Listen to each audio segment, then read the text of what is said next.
তো এই হলো আমার ডায়েরি, যেখানে আমি এই বছরে পড়া আমার সমস্ত বইয়ের তালিকা লিখে রেখেছি। এখনো পর্যন্ত আমি 46টি বই পড়ে শেষ করেছি, যার মধ্যে 30টা বাংলা আর 16টা ইংরেজি। আমরা বছরের অর্ধেকটা অলরেডি কভার করে ফেলেছি, জুন মাস শেষ হয়ে গেছে। তো আজকের ভিডিওতে আমি আপনাদের বলবো এই 30টি বাংলা বইয়ের মধ্যে আমার সবথেকে প্রিয় 8টি বইয়ের ব্যাপারে। এই বছরটা কিন্তু পাঠক হিসেবে আমার জন্য খুব স্পেশাল, কারণ অনেক, অনেক দিন পর আমি আবার নতুন করে বাংলা সাহিত্য চর্চা শুরু করেছি। আমি একজন প্রবাসী বাঙালি। আমি যেখানে থাকি সেখানে কোনো ভালো বইয়ের দোকান নেই। বাংলা বই তো দূরস্থ। আমি সবসময় ঠিকঠাক জানতেও পারি না যে কোন বই প্রকাশ হচ্ছে, সমকালীন সাহিত্যিকরা কি লিখছেন। সেটা নিশ্চয়ই কিছুটা আমার গাফিলতি। চেষ্টা করলেই হয়তো জানতে পারতাম। তো যাই হোক, এই বছর আমি সিদ্ধান্ত নিই যে সমকালীন বাংলা সাহিত্য নিয়ে আরো বেশি, বেশি করে চর্চা করব এবং তার সুবাদে আমি বই কিনতে শুরু করি। আর আজকে যে বইগুলি দেখাবো সেগুলি আমার এই বছরের এখনো পর্যন্ত কেনা এবং পড়া বইয়ের মধ্যে সবথেকে প্রিয় 8টি বই। কিছু কমিক্স এবং পত্রিকা রয়েছে, কিছু ফিকশন এবং কিছু নন ফিকশন। তাহলে চলুন এক এক করে আপনাদের বইগুলি দেখাই।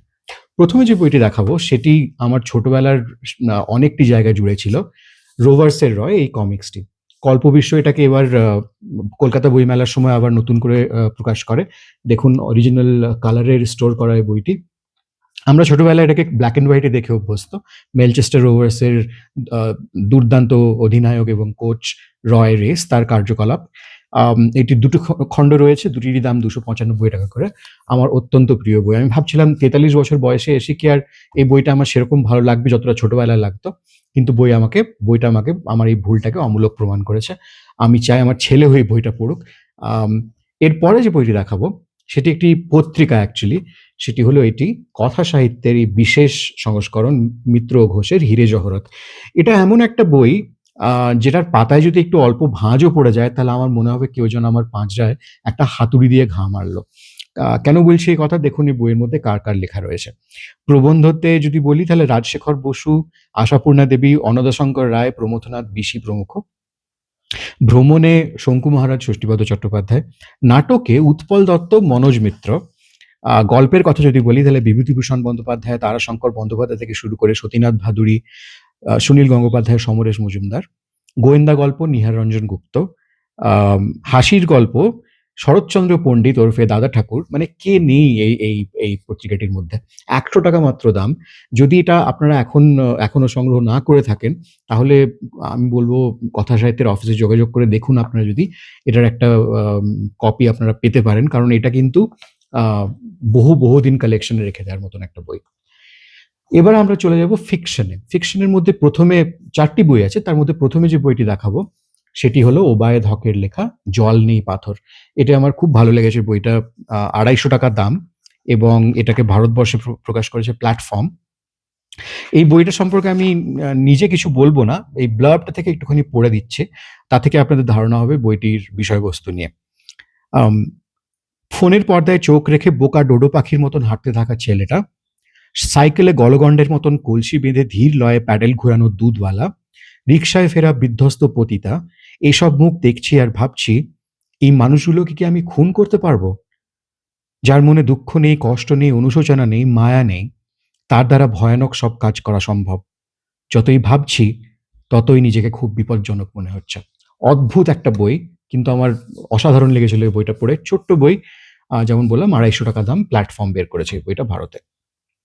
এরপরে যে ফিকশন বইটি দেখাবো দেবারতী মুখোপাধ্যায়ের কৃষ্ণ সিন্ধুকী। এনার লেখা আমি এর আগে কোনো বই পড়িনি, এটাই আমার ওনার লেখা প্রথম বই এবং বইটি আমাকে কিন্তু খুব ইমপ্রেস করেছে। আন্দামান দ্বীপপুঞ্জে অবস্থিত এই বইটির গল্প, যেখানে আপনারা জানেন ব্রিটিশ সময় সেটি ছিল একটা কুখ্যাত বন্দি উপনিবেশ। সেখানে কিভাবে ব্রিটিশ সরকারের যৌনতার রাজনীতির শিকার হয়ে নির্বাসিত হয়েছিলেন অসংখ্য মহিলা বন্দী, তারই একটি অত্যন্ত মর্মন্তুদ জীবন আলেখ্য বলতে পারেন এই বইটি। এবং বইটির দাম যতদূর আমার মনে পড়ছে 400 টাকা। প্রকাশক দ্বীপ প্রকাশনী। অত্যন্ত ভালো। আমার কাছে আন্দামান আমার খুবই প্রিয় একটা জায়গা। সেলুলার জেলের ইতিহাস নিয়ে পড়তে আমি সবসময় আগ্রহী। তো সেই প্রেক্ষাপটে লেখা দুর্দান্ত একটি হিস্টোরিক্যাল ফিকশন। এরপরে যে ফিকশন বইটি দেখাবো সেটিও একটি হিস্টোরিক্যাল ফিকশন, পটমঞ্জরি, লিখেছেন অভীক সরকার। এটা আমি খুব সম্প্রতি পড়ে শেষ করলাম। সুবিশাল একটি উপন্যাস। পাতায় পাতায় আপনারা পাবেন রোমাঞ্চ, পাবেন রুদ্ধশ্বাস, সংগ্রামের গল্প এছাড়াও পাবেন বীরত্ব, মহত্ব, প্রেম সবই রয়েছে এই বইটির মধ্যে। সর্বোপরি বাংলার যে এরকম একটা বীরত্বের ইতিহাস ছিল, এরকম একটা বীর গাথা যে বাঙালি জাতিকে নিয়ে লেখা যায়, সেটা কিন্তু আমি এই বইটি পড়ার আগে একেবারেই জানতাম না। পটমঞ্জরি পত্রভারতীর বই এবং এই বইটির দাম হচ্ছে ৩৯৯ টাকা। এরপরে যে বইটি দেখাবো সেটি আমার ফিকশন ক্যাটাগরির শেষ বই আজকের ভিডিওর, এবং এই বইটি নিয়ে আমি কিছুই বলবো না, কারণ এই বইটি নিয়ে বলার মতন ধৃষ্টতা আমার নেই। সঞ্জীব চট্টোপাধ্যায়ের শ্বেত পাথরের টেবিল। এই বইটি প্রথম প্রকাশ হয়েছিল ১৯৭৭ সালে, মানে আমি এই বইটাকে পড়লাম প্রকাশের প্রায় ৫০ বছর পর, এবং এটা একটি সোনার খনি বলাই বাহুল্য। ১০ থেকে ১২টি ছোট গল্প রয়েছে, শ্বেত পাথরের টেবিল, দুই পিতা, শ্বশুরবাড়ির শাল, লাস্ট টার্মিনাস, আমার বিয়ে প্রমুখ।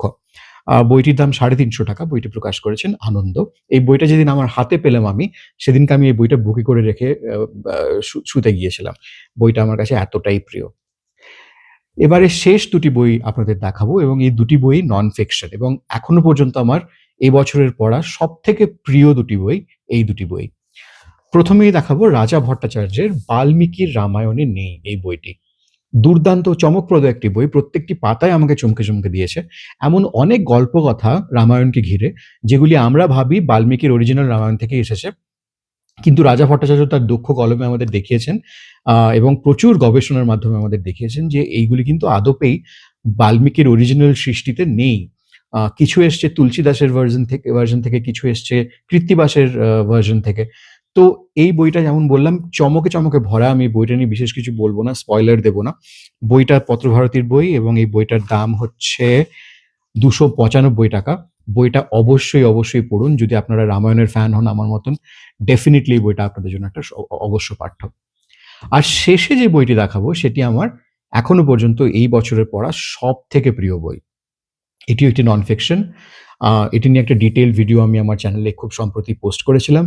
লুপ্ত জীবিকা, লুপ্ত কথা, লিখেছেন কিন্নর রায়, প্রকাশক প্রতীক্ষণ, এবং বইটির দাম ৩০০ টাকা।